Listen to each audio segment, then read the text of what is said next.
Il est 8h36. Jacques-Henri Hérault, bonjour. Bonjour Jean-Jacques. Président de l'Olympique de Marseille. Ça me fait plaisir de vous recevoir. Merci. Des politiques sont là à votre place habituellement. Là, nous allons parler sport avec cette finale de la Ligue Europa, mercredi soir à Lyon, Groupama Stadium face à l'Atlético de Madrid. Grand club, grand match, grande pression, j'imagine. Ah oui, ça on en Ouais. a. Et en même temps, on Ouais. est arrivé tellement loin par rapport à ce qu'étaient nos prévisions que je pense que les garçons y vont l'esprit libre et j'espère qu'ils se feront plaisir mercredi Oui. soir. Bon. D'abord. Jacques-Henri Hérault, d'abord des informations sur l'équipe. Où en est Dimitri Payet? Est-ce qu'il jouera mercredi? Ben, on espère tous, et lui le premier. Il a ressenti une petite gêne avant Oui. Guingamp. Oui. Donc il est aux soins et il se prépare. Vous pensez qu'il jouera? Moi j'espère qu'il jouera. Ouais, bien sûr. Vous Bien l'espérez, sûr. ça, je suis Bien sûr. sûr, mais Ouais, mais vous savez, vous pouvez hein, pas dire encore. les fibres musculaires, C'est encore incertain. Il est encore incertain. mais on a bon espoir. On a très bon espoir. Bounassar, Alors Bounassar, il a un problème à l'épaule, problème répétitif. On va voir aussi, c'est difficile, mais bon, c'est une révélation de cette saison. oui. J'espère aussi. Donc qu'il vous sera aussi, prêt. il est encore incertain. Lui Encore aussi est incertain. Et Rolando Rolando, normalement, Jouera. est prêt. est prêt. Ouais. Mitroglou, Mitroglou revient. Voilà, il s'entraîne avec l'équipe. Donc c'est il une est bonne prêt nouvelle. aussi. C'est une bonne nouvelle. une bonne nouvelle. Bon, il y a quand même de bonnes nouvelles. Bien sûr qu'il y a des bonnes nouvelles. Hein. Donc Rolando Rami, la défense centrale. Ah, attendez, je suis pas le coach. C'est pas moi qui fais l'équipe. Ça, j'ai toujours refusé ça. C'est pas vrai. le rôle du président, selon moi. Oui. On va laisser à Rudy Garcia le soin de composer son équipe et c'est mieux comme ça. Bon, l'enjeu est considérable. Considérable mercredi. À Le quel- jeu- Ouais. enjeu sportif, on est bien d'accord, mais enjeu financier aussi. Jacques-Henri Hérault. Oui, mais on a commencé. C'est notre première saison complète, Jean-Jacques. Oui, On n'avait pas pensé aller jusqu'en finale de Ligue Europa. C'est parce qu'on Oui. l'avait prévu. oui. C'était pas dans votre fameux projet. C'était pas, en tout cas, dès la première saison, dans notre projet. On a pris de l'avance. On va essayer de maintenir l'avance. On est en phase d'investissement. C'est pas qu'on reconstruit ce club. Ce club était déjà, j'allais dire, mythique. Il était sur des bases solides, mais il y avait beaucoup de choses à reconstruire. On est dans cette phase-là. Alors, on va très loin en Ligue Europa, Oui. mais on est en phase d'investissement et encore pour quelques saisons. En phase d'investissement, ça veut dire que vous allez, par exemple, devenir propriétaire du stade Vélodrome? Alors, monsieur le maire de Marseille a dit que ça fait partie de Stade Vélodrome, des bijoux de famille de la ville et qu'il n'était pas à vendre. Dont acte. Nous, ce qu'on lui répond, c'est qu'il faut qu'on en soit l'opérateur. Il n'y a pas Ouais. un club du top 20 européen qui n'est pas le gestionnaire, l'opérateur de son stade. C'est-à-dire que pour devenir un grand club, même un club moyen, il faut être propriétaire de son outil de travail. Ou propriétaire, ou en tout cas le gestionnaire, Ou en tout cas, le gestionnaire. exclusif. Donc vous demandez à la mairie d'être le gestionnaire exclusif du stade Vélodrome. Absolument, c'est stratégique pour nous. C'est stratégique. Propriétaire peut-être, hein? Vous pourriez racheter On verra dans le stade quelques... Vélodrome, même si ça coûte très cher, On verra j'imagine. dans mais- quelques années. On Oui. peut, je pense, réaliser nos objectifs sans devenir Donc vous propriétaire. faites cette du demande stade. à la mairie, vous allez aller les voir, vous avez un rendez-vous prévu. Oh, on discute avec eux depuis plusieurs semaines, depuis plusieurs mois. Ils savent très bien quelles sont nos intentions. Bon, on va laisser passer cette fin de saison. Oui. Et derrière, on va vraiment s'atteler à ce sujet. Je reviens sur l'enjeu financier Ouais. de cette finale. Imaginons, vous êtes battu par l'Atlético de Madrid. Que se passe-t-il? Vous terminez 4e du championnat. Pas de Ligue des Champions l'année prochaine. Ça veut dire un manque à gagner de combien? 50 millions d'euros? Oui, une Ligue des Champions, c'est 50, 60 millions d'euros. C'est Oui. beaucoup d'argent. Sauf que, Jean-Jacques, je vous ai dit à l'instant que nous n'avions pas prévu de nous qualifier dès notre première saison complète pour la Ligue des Champions. Oui, mais ça veut dire que de l'autre côté, Lyon, votre rival, Lyon, va, en se qualifiant, toucher 70 millions d'euros. Ça veut dire que les Lyonnais seront des supporters de l'Atlético de Madrid, hein, mercredi soir, non? C'est libre à eux. Moi, j'ai entendu son président dire, Oui. avec beaucoup de tact, qu'il souhaitait qu'un club français aille le plus loin possible dans cette compétition. Je l'en remercie. Je vois beaucoup de supporters partout en France et à Lyon aussi qui soutiennent l'Olympique de Marseille. Bon, ben voilà. Non, mais je veux dire par là, Jacques-Henri Hérault, que l'enjeu financier est important et que la différence peut se faire justement entre même deux clubs français autour de cette qualification pour la Ligue des Champions. Mais Lyon et Jean-Michel Aulas ont développé leur projet depuis combien de temps, Jean-Jacques? Ça fait 30 ans qu'ils y sont. Nous, ça fait C'est un grand an. président, Bien Jean-Michel sûr, Aulas. c'est un immense président.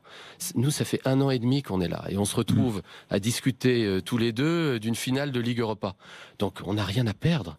et certainement pas les recettes éventuelles qu'on pourrait générer d'une qualification dès la première saison en Ligue des Champions. On va tout faire pour y arriver, y compris samedi prochain face à Amiens, si on peut jouer notre carte et essayer de nous qualifier pour la Ligue des Champions. Mais déjà, on a gagné tellement cette saison. Donc déjà, votre saison est un succès ? Écoutez, Jacques-Henri Hérault, non mais... Moi, à titre personnel, c'est mon opinion. Après, il faut demander aux supporters de l'Olympique de Marseille. Est-ce que l'OM fait une meilleure saison que le Paris Saint-Germain ? Écoutez, est-ce que vous considérez que l'OM, en se qualifiant pour une finale de Coupe d'Europe, fait une meilleure saison que le Paris Saint-Germain ?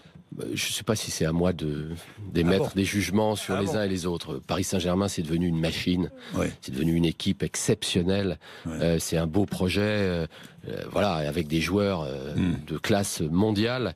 Bon, ils ont échoué cette année en huitième de finale de Ligue des Champions. Voilà. Nous, on avance.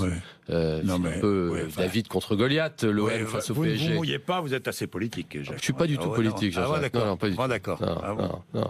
Non, mais voilà, et je pense qu'ils iront loin, ils méritent d'aller plus loin, et nous, de faire notre chemin. Oui, finalement, vous n'arriverez jamais à rivaliser. C'était quoi le projet ? 200 millions d'euros d'investissement de Non, on a déjà dépensé 118 millions d'euros. 118 millions d'euros. C'est beaucoup pour améliorer l'équipe. C'est sûr qu'on n'a pas les moyens. Vous ne dépasserez pas 200 millions d'euros. Saint-Germain, on verra. En tout cas, on pense qu'avec ce montant d'investissement, on peut aller loin, et on l'a démontré cette année, Jean-Jacques. Mais comment diriger un club comme l'OM sans avoir les moyens de rivaliser avec le Paris Saint-Germain? Ça doit être vous obséder, ça doit être difficile, non? Pas du tout, vous voyez. Non, mais absolument pas. Regardez l'Atlético. L'Atlético est allé en finale de la Ligue des Champions avec un budget sans commune mesure avec celui du Barça ou celui du Real Madrid. Ils y sont arrivés. Ils sont allés très loin en Ligue des Champions. Et il y en a d'autres. Bon, mais donc on pense pouvoir aller loin, y compris en Ligue des Champions, mais ça prend du temps. Et c'est vrai que le temps dans le football, et à Marseille en particulier, n'est pas à la ressource qu'on a souvent. Exactement. Alors vous allez investir cet été, j'imagine. On va essayer de tirer un bilan d'abord de cette saison, voir quels sont nos atouts, quelles sont peut-être nos faiblesses, et on essaiera de prendre les meilleures décisions. Vous allez garder tous vos joueurs? Oh là là, attention Jean-Jacques, vous aimez bien le football. Oui, j'aime bien le football. Vous avez un club de cœur qui s'appelle le Nîmes Olympique. Vous devez connaître ce qui se passe dans le football. Vous savez que c'est pas si facile que ça de garder ses joueurs. En tout cas, je suis ravi d'entendre une grande partie de nos joueurs se plaire à Marseille, peut-être avoir été surpris de cette première année et surpris de façon positive. Donc on va tout faire pour garder nos joueurs, bien sûr. Et l'entraîneur, bien sûr. Rudy Garcia. Ça va de soi. Je suis tellement heureux de l'avoir choisi. Rudy Garcia entraînera l'OM la saison prochaine. Bien sûr. Il n'y a pas de doute à ce propos. Bien sûr. Payet et Thauvin seront là. Évidemment. Tous les deux, la saison prochaine. Bien sûr, bien sûr. Aucun doute à ce propos. Aucun doute. Et vous renforcerez l'équipe. On va essayer. Bon, la sécurité pour ce match. Vous avez rencontré Jean-Michel Aulas? Je suis en contact régulier avec Jean-Michel Aulas. Au téléphone. Vous l'avez eu là ces dernières heures, ces derniers jours? C'est une question indiscrète, Jean-Jacques. Comment mais indiscrète? C'est une bonne question. Peut-être, mais bon, voilà, on se parle. Je crois qu'on a eu un désaccord. Moi, je suis quelqu'un qui, quand je pense que la cause est juste, je me bats pour faire vaincre mes idées.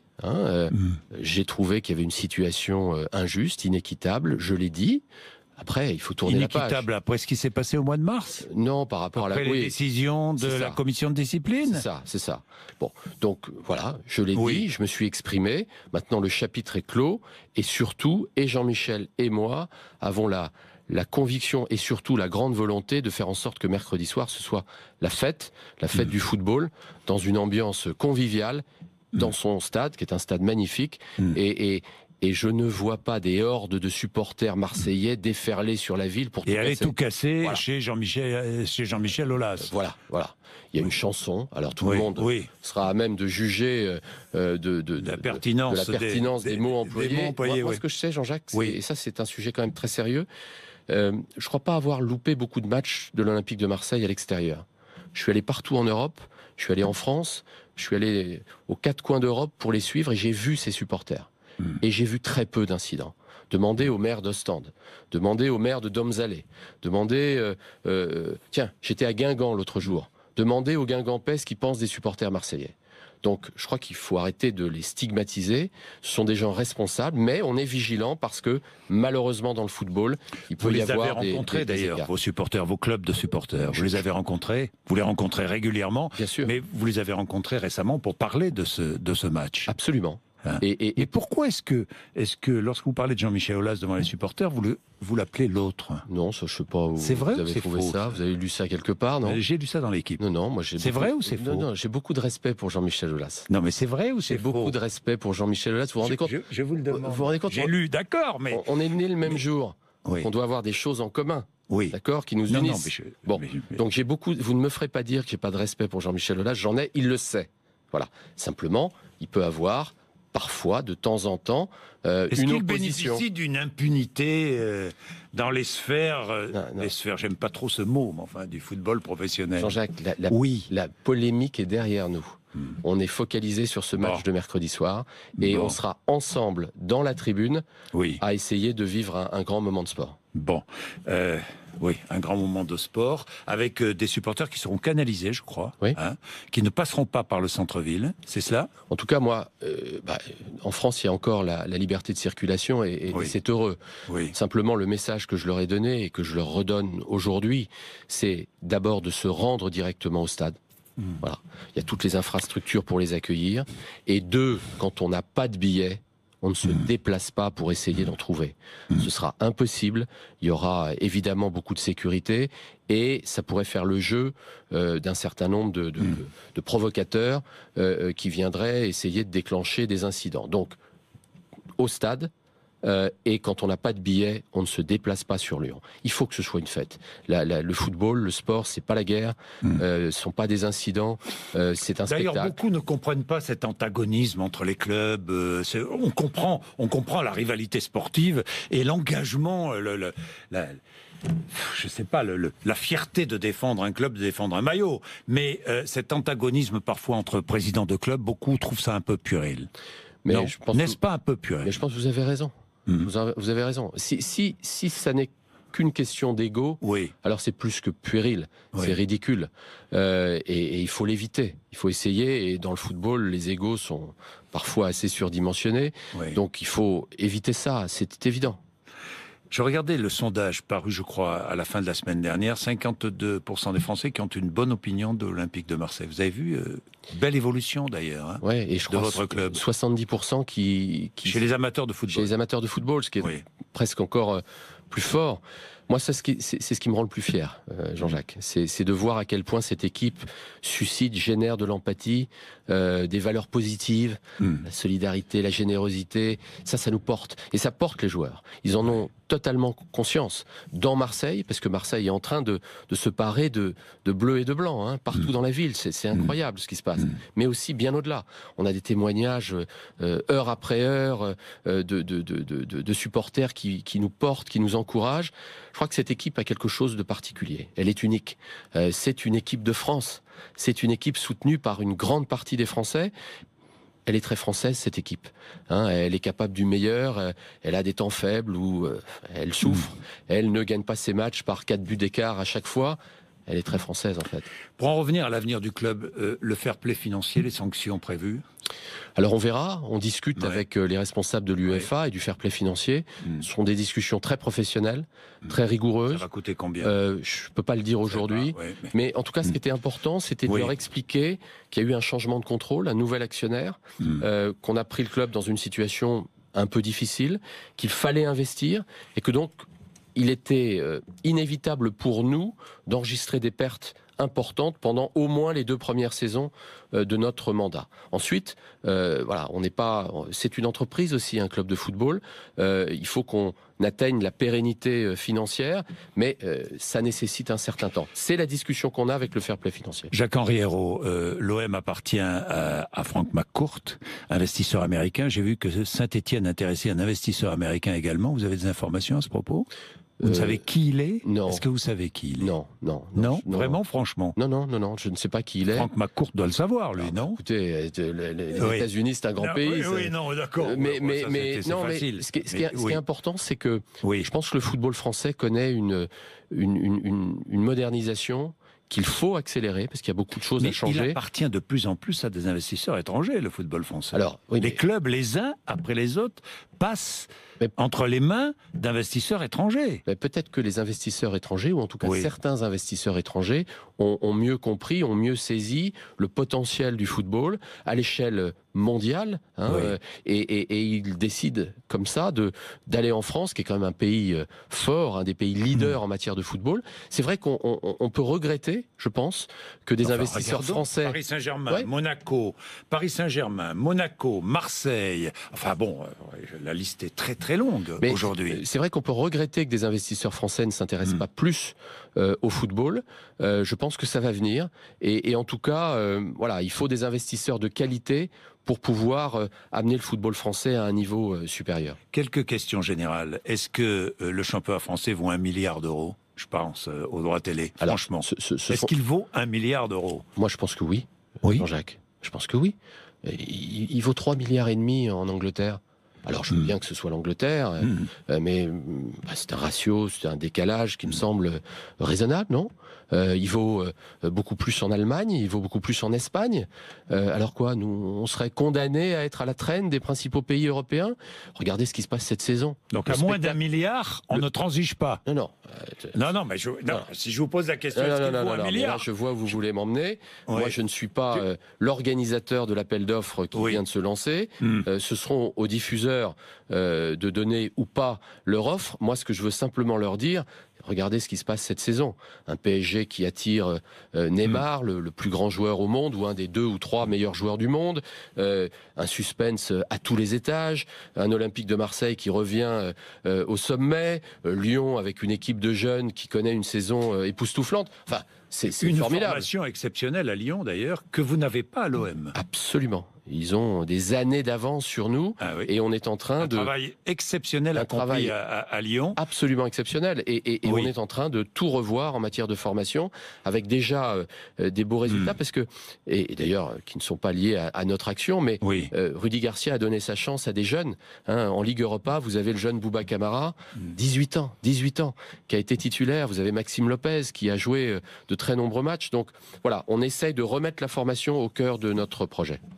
Vous seriez à la place de Didier Deschamps, vous écarteriez Lemar pour prendre Payet, par exemple ? Ce sont 2 joueurs de grand talent, mais il va falloir choisir. Je pense vraiment que Dimitri a sa place en équipe de France. Il connaît une fin de saison absolument exceptionnelle. Vous écarteriez Lemar, par exemple ? Je choisirais Dimitri Payet. Oui. Vous choisiriez Dimitri. Vous choisiriez Thauvin aussi ?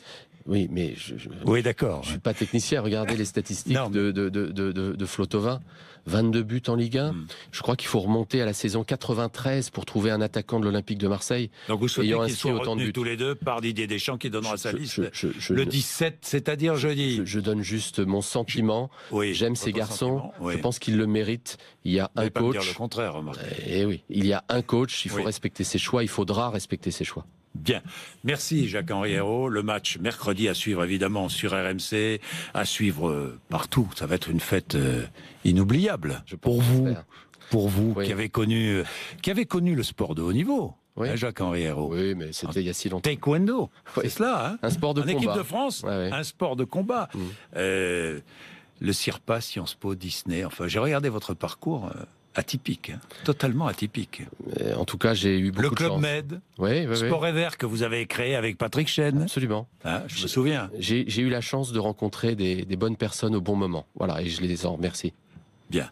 Et je sais aussi que vous battez pour d'autres causes, notamment les enfants roms qui couchent sous des ponts d'autoroute dans l'agglomération de Marseille.